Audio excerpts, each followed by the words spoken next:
Friends, welcome back to my channel ASHUTOSH Law Tutorial. आज topic विशेष करी जो viewers बंधु माने एडवर्स पोजेशन रे रछंती प्रॉपर्टी को लेकी से मानक पई बहुत सैड न्यूज एबे रिसेंट ऑनरेबल हाई कोर्ट रो गोटे निर्देश आस्तला जे आपण जदि कौनसी सरकार जगह को जबरदखल कर रखिछंती ताहले 3 मास भितर खाली कराइबे सरकार अधिकारी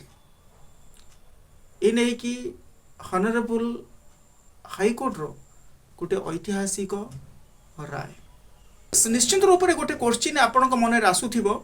जे डॉक्ट्रिन ऑफ एडवर्स पोजेशन जो सिस्टमटा रही आम आईन भितर सेटा कहीं अच्छी दैट मीन्स जो लैंड भैकेंट हो रही से लैंड रो भैकेंट रो कारण नहीं कि जड़े ताकू सी एडवर्स पोजेशन हिसाब रे निज नारे करिवार प्रावधानता रही अर्थात the land does not remain with owner less जोटा आपणकर आर्टिकल 300A मध्य कहूँ राइट टू प्रॉपर्टी जोटा आपणकर अच्छी कौन ना कॉन्स्टिट्यूशन रे 300A रो आर्टिकल्स रे आपण देखिबे सेटा होची लीगल राइट जे पूर्वरु सेटा आपणकर फंडामेंटल राइट थिला 44 अमेंडमेंट जेतले इंदिरा गांधी को समय रे हां ताकू लीगल राइट बोली एंटरटेन करा गला आर्टिकल 300A कि आगुरु आपणकर आर्टिकल 19 वन रो एफ रे आउ 31 रे ताकू कोन करा होतला तो फंडामेंटल राइट भाव रे एंटरटेन करा होतला राइट टू प्रॉपर्टी को किंतु वर्तमान कोन करा हिची ताकू ओटा लीगल राइट भाव रे ग्रहण करा हिची हमें से रिलेटेड गले वीडियोटी बहुत बड़ होई जिवो तनो आपण तो जानि चते एडवर्स पोजेशन हिसाब रे हमर जो 5-6टा कंडीशन थाए बा एलिमेंट्स थाए ताकू जदी हमें फुलफिल करि परिबा ताले कोन ही परिबो ना आम एडवर्स पोजेशन हिसाब रे आज ए प्लेंटिव हिसाब रे मध्य आम कोर्ट को सहाय नहीं परिबा प्रॉपर्टी पाई प्रॉपर्टी निज नारे करिबा पाई जेमती आपण बहुत लैंडमार्क जजमेंट मध्य मो पूर्व वीडियो रे आपण कहिछि जेमती कृष्णाबुली वर्सेस ओबी नरसिम्हा केस रे हो बा इंद्र काउर ग्रावल वर्सेस मनजीत काउर हो एमती अनेक जजमेंट अछि जोठी मो आपण को संपूर्ण रूप रे ए वीडियो रे कहि सछि किंतु आजिर जो वीडियो एटा एडवर्स पोजेशन रो एगेंस्ट रोज तणु फ्रेंड्स एटी कहिबे एडवर्स पोजेशन रो एगेंस्ट कोन पे आसीला देखंतु ए जो एडवर्स पोजेशन हमर भारत रे 1907 रे आस्थिला first it was used in the year of 1907 काहे कि ना सेते बेले जनबसति कम थिले लोक संख्या कम थिले हाँ जो जोटी फांका जगह गुड़िक एणे तेणे रही पड़ूला कौन यूज रे आसु नथिला तेणु जनबसति कम थिबा कारणरू गोटे जो मानकर प्रॉपर्टी नाही बहुत लोक माने अछंती हाँ आदिवासी श्रेणी लोक माने बा बिलो कौन होची प्रॉपर्टी हाँ रैंक रे जो माने रहउचंती सेमानंकु गोटे लॉ कौन कला तांकु सपोर्ट कला जे एडवर्स पोजेशन हिसाब रे प्रॉपर्टी को यूज करि परिबो एवं भविष्य रे एही प्रॉपर्टी को तुम नारे करि परिबो जेमति तहसीलदार रो मध्य पावर अछि म आपन को मध्य पूर्व वीडियो रे कहिछि ओके किंतु वर्तमान रो समय जो पॉपुलेशन जो ग्रो करूची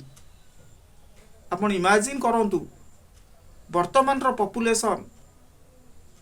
केते अधिका आउ फांका जगह भी नाही एवं जो जो जगह जदि शहर मानक आप देखुते फांका से जगह रे मध्य बहुत कौन प्रभावशाली लोक माने ताकू माड़ी बसिकी निज अख्तियार करिकी एवं निजर व्यवसाय करूछंती एवं एमती कि भविष्य रे निज नारे मध्य करे दउछंती तो ये जो डॉक्ट्रिन ऑफ एडवर्स पोजेशन से ही मानक पई लागि थाए जो माने भूमिहीन साधारणतः सेमानक पाखरे भूमि नाही बा जदि भूमि अच्छी तांकर 1 एकर रु कम अच्छी एवं वार्षिक आय तांकर 60,000 रु कम रोची से मानक क्षेत्र रे एडवर्स पोजेशन आसी थाए जा मोर माने मत कहले किसी भूल होबनी किंतु जो माने कौनसी व्यवसाय उद्देश्य रे गुंडा श्रेणी व्यक्ति बा प्रभावशाली व्यक्ति सरकार जमी को एकर एकर धरिकी निज नारे हड़प करदेवा को सरकार जमी को हड़प कर निज नारे करने चाहूँगी तेणु से आज जो वीडियो बहुत इनफॉर्मेटिव रोचे सेमती जबरदखल करिकी रखिपारे ना एवं निज नारे मध्य रेकर्ड करें ना तेणु मयूरभंज अंचल अंतर्गत बेलपाल गाँ एवं बिसाही तहसिल रे एकर रु ऊर्ध्व माने टाउनशिप एरियाटा एकर रु ऊर्ध्व जगह उपरे कौन कराई ना फर्निचर दुकान कराई ऑयल मिल हेची घरोई परिवहन संस्था आदि अच्छी एवं विभिन्न बिजनेस डील करुथिबार कौन सब गुड़िक सब सेठी रही एवं जहाँ विरोध रे गोटे रिट पिटिशन फाइल होता 15,942/24 writ petition honourable high court रे Kamal Singh versus state of Odisha 1 acre जगह को जो माड़ी बसिकी निज अख्तियार रे रखिकी विभिन्न प्रकार दुकान तैयारी करथिले तेणु तांको विरोध रे रिट पिटिशन फाइल होता एवं जार शुणाणी एक ऐतिहासिक ऑनरेबल ओडिशा हाईकोर्ट कर एक ऐतिहासिक राय कहले किसी भूल हम ना एवं मयूरभंज 1 एकर सरकार जमी जबरदखल करिथिबा दखलकारी विरोध में अभियोग होइतिला एवं जबरदखल उच्छेद पाई प्रशासन कौनसी प्रकार पदक्षेप नहीं पारुनथिले एवं सेही मामला एक जनस्वार्थकारी मामला हाईकोर्ट आसी पहुँचला मुख्य विचारपति honourable justice Harish Tandon and honourable justice M S. Raman को द्वारा खंडपीठ गठन कराइथिला एवं तांको द्वारा एक निष्पत्ति लैंडमार्क जजमेंट आसीथिला हाईकोर्ट को यही कड़ा निष्पत्ति अनुसार जो माने जबरदखलकारी अछंती एवं सरकार से जबरदखलकारी जो जमीर तदंत करिवे एवं अमीनक द्वारा मापचुप कराइबे एवं तदंत रिपोर्ट को 3 मास भितरे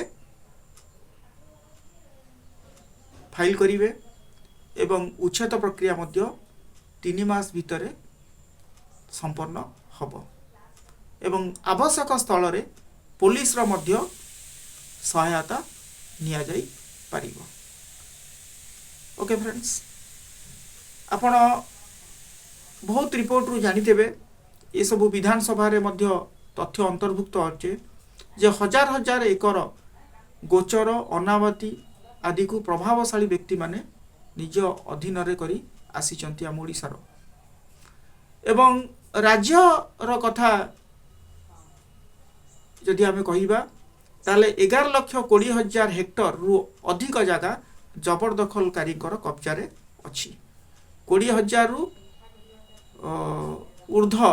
एकर जगह अनावादिक अंतर्भुक्त जगह को लोक माने जबरदखल कर रखिचंती एवं 10,000 रु ऊर्ध्व जगह को जोड़ा गोचर अंतर्गत रोची ताकू मध्य लोक माने जबरदखलकारी हिसाब रे रखिचंती। तेणु एठी प्रश्न आसिला जो व्यक्ति माने निराश्रय भूमिहीन सेमानक पई कौन करा जीवो सतरे कौन से माने जो भूमि रे गोटे बास करी रहउचंती सेमानकु कौन सरकार बासहीन करदेबे कि व्यक्ति एकर एकर जगह सरकारंकर जगह को माड़ी बसी निज नारे करिया पे कि चाहूचंती सेमानक पई निश्चित रूप से गोटे बैड न्यूज किंतु जो लोक माने भूमिहीन एमती भी तहसिलदार पावर अच्छी सी गुंठे खंडे 4 डिसिमिल जगह दे पारिबो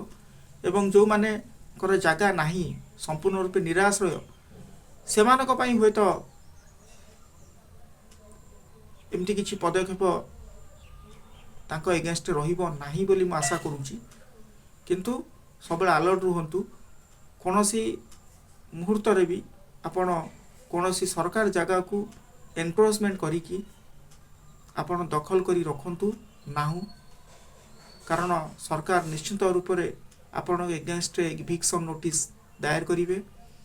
एवं आपण से जगह उच्छेद करिवे तो अननेसेसरी आपण सरकार जगह जदि घर फर करिके एक्सपेंस करिथिबे सेडा भविष्य रे आपण धूलिसात हे जिवो पानी रे पड़ला भलिया लागिवो तेणु अलर्ट रुहंतु निजर मेहनत रे कोनोसी प्राइवेट जगह आपण किनिकी मध्य रुहंतु हाँ एवं सेठी मध्य किछि पैसा एक्सपेंस करिकी हाँ आपण घर फर बनातु बेटर हबो आउ टाउन मानकरे कोनोसी सरकार जगह उपरे हाथ मारंतु ना वर्तमान जो प्रकार नियम सब आसिलानी कड़ा निष्पत्ति जो सब आसिलानी तेणु को मुहूर्त रे भी सरकार जगह रु उच्छेद हेबाकू पड़िबो आपण किछि भी करि परिबे नाही तेणु फ्रेंड्स जस्ट वीडियोटी एतिकी यदि वीडियोटी भल लगी लाइक शेयर कमेंट्स और सब्सक्राइब करेंगे thanks for watching my video Jai Jagannath have a sweet day.